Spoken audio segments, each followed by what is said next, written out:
Annie. I just want to share 2 verses po para sa inyo. Philippians 1 verse 6, NIV. Being confident of this, that he who began a good work in you will carry it to completion until the day of Christ Jesus. Sa Tagalog po, natitiyak ko, ang mabuting gawang pinasimulan sa inyo ng Diyos ay kanyang lulubusin hanggang sa araw ni Yesu Cristo. At ang second verse po, Mami Ann, Isaiah 46 verse 4, even to your old age and gray hairs, I am He who will sustain you. I have made you and I will carry you. I will sustain you and I will rescue you. And in Tagalog, Mami Ann, ako ang inyong Diyos, iingatan ko kayo hanggang sa pumuti ang iyong buhok at kayo'y tumanda, kayo'y nilikha ko, kaya tungkulin ko na kayo'y iligtas at tulungan. At talaga naman po, ang Panginoon ay mabuti sa inyo dahil kayo po iningatan hanggang kayo umabot ng 75 years. Praise the Lord. So let's all bow our heads and close our eyes and give thanks to our Lord God, O our Father who created the heavens and the earth.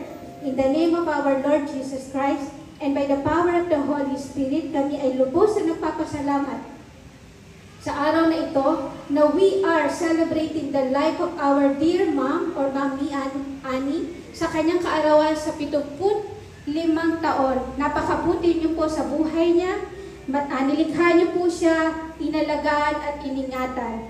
At kaya po kami narito, lahat po ay nag-agree at nagagalak na kasama kaming nagdiriwang sa araw na ito, na ma-witness po namin ang iyong kabutihan at kagalakan po sa puso namin na narito kami na magbibigay rin po, Panginoon, ng kagalakan sa Kanya. We pray that you will continue to bless her mightily, prosper her in every aspect of her life, financially, physically, mentally, emotionally, and most especially, spiritually. Gabayan niyo po siya, ng inyong Santong Espiritu at proteksyonan niyo po siya at ang inyong banal na dugo sampu ng kanyang mahal sa buhay. Gaya ng sinabi mo sa iyong salita, ang mabuting gawang sinimulan niyo sa kanya ay lulugusin niyo hanggang sa pagbabalik ng ating Panginoong Yesus. Lahat po ng mithiin niya, lahat po ng desire ng kanyang heart, sasagutin niyo po yon according to your will. Maraming salamat po at sa araw na ito, ipinagdiriwang po namin ang kanyang kaarawan. Samahan niyo po kami, gabayan niyo po kami that we feel the love, the joy, the peace, the goodness, and faithfulness ang manguna sa kalagitnaan po namin. Once again, maraming salamat po aming Ama sa iyong ginawa sa buhay po ni Mami Ann at salamat din po sa bawat isa na narito sa iyo ang kalwalatihan, kapangyarihan sa nanatanging pangalan ng ating Panginoong Yesus. Amen. Maraming salamat po, maaari na po kayo umupo. Ayan, nanay, upo ka muna dyan.